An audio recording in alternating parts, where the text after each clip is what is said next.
the other day for this series. Thompson gets a little room and hits a three. Those are the moments I feel the best as an athlete. Fakes, fires, puts it in. Unconscionable, 7 of 9 from 3. You feel like you're just clicking and your game is just effortless. Historically with our team, around our core, there's guys that always find a way to step up at the right time. You give credit where credit is due. They played exceptionally well tonight, and we did. Magnificent performance from the Warriors. Series is tied 1-1, so that's where we're at. Happy Friday, everybody. Welcome to NBA Today, presented by Levi's. I'm Malika Andrews, and the defending champions, they showed out on their home floor last night. The Warriors' big three, they helped Golden State to a 127-100 victory to even the series with Los Angeles, as we say hello to our resident big man, Kendrick Perkins, who is here in studio. But Big Perk, let's talk about their big man, or medium man maybe, Draymond Green. What did you see from him that helped the Warriors? Well, I mean, all the conversation has been around LeBron James and Steph Curry, but the matchup inside the matchup is Draymond Green and Anthony Davis. And Draymond was a no-show in Game 1. In Game 1, Anthony Davis had it his way. That wasn't the results in Game 2. I saw aggressive Draymond Green offensively, looking to attack. I saw Draymond Green doing what he do best. He had 8 assists, 11 rebounds, and 11 points. But it was the impact on the defensive end. Look at the passion, and look at him pose at the bench. Look at the contest. That wasn't I hope you miss. That's I'm going to make you miss. And this is the best version of Draymond. And I think it's going to come down to this matchup right here. What's going to decide who win this series? Is it going to be AD that's going to dominate for the rest of the series, or is Draymond Green going to have him in his back pocket? Because so far we have seen sort of every other game for Anthony Davis. Unfortunately. So is Game 3 going to be the game that he's on? And typically, right, Draymond is the engine that makes the offense go. But last night, that was Steph. He dished out 12 assists. Take a look at this. He had the most he's had in a postgame in nearly a decade. So I want to keep it pushing, though, here, because Draymond Green, he's at the table. Steph, he helped set the table. But when we look back at this, I mean, it was Game 6 Clay that arrived a little bit early here, because take a look at this shot chart from Thompson last night. He went for 30 points. That includes 8 for 11 from deep, his 6th career playoff game with 8 3-pointers. That is the most in NBA history. So I want to bring in my friend and yours, Zach Lowe, into the conversation. Zach, what was going through your mind watching Klay Thompson last night? I was thinking back to the first month of the season when people were nitpicking Klay, saying he doesn't look the same, he's lost a step, he'll never be the same guy. And I remember all that. You know what? We have tape of this. Just roll the tape and I'll let you know what I was thinking about.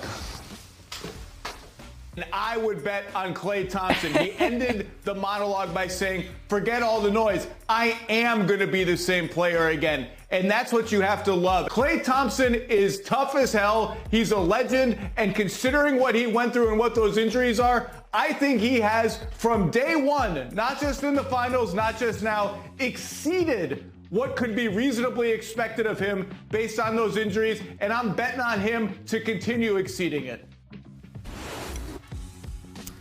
So you said so. It's Klay Thompson. It's Klay Thompson. Never doubt Klay Thompson. The man is going to have a big shooting game in every series and multiple big shooting games most likely. And last night, he lit it up. He was the finisher that they needed. And these second half threes, just watch AD.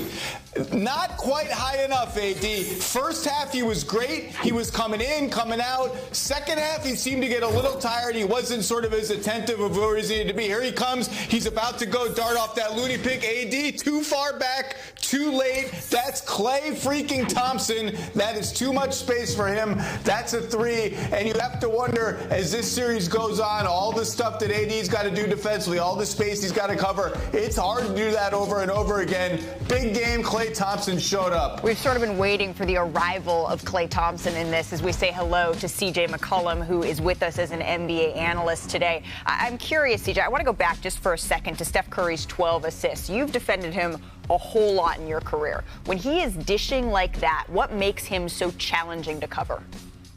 I think what makes him so challenging to cover is that he's constantly moving, and you're used to him being on and off the ball. And I think the adjustment Steve Kerr made was put the ball in my best player's hands, allow him to make decisions, allow him to be in pick and rolls, allow him to really kind of decide when he wants to shoot and when he wants to pass. And I thought the Lakers tried to dictate the fact that you're not going to beat us. Get down to the paint right here. As you can see, he draws 3 defenders. Looney gets an easy layup. He did a great job of getting downhill. He did a great job of drawing 2 to him, as you can see right here in this transition play. He takes the open space, and they help out of the strong side corner, which is a cardinal sin and shows you how deadly he is. And Kerr made a great decision inserting JaMychal Green to the starting lineup, and he delivered, knocking down threes, getting layups around the basket, and showing that we're going to play Draymond at the 5. We're going to take away one of our bigs and allow us to have spacing so Klay and Steph can continue to drive and take open shots and really impact and affect our flow of our offense. And when both of those guys get cooking on the same night, even if it's in different ways, and that spells danger for a whole lot of teams, who should be feeling good? Who should be feeling a little bit more loose, better, hanging on to Game 3 this weekend? I've been saying this all morning. Oh, boy. Didn't the Lakers go down there to Golden State and get a game? Yep. And we keep talking, and look, rightfully so. Last night, Klay and Steph, they were tied together like shoelaces. They had a great game together.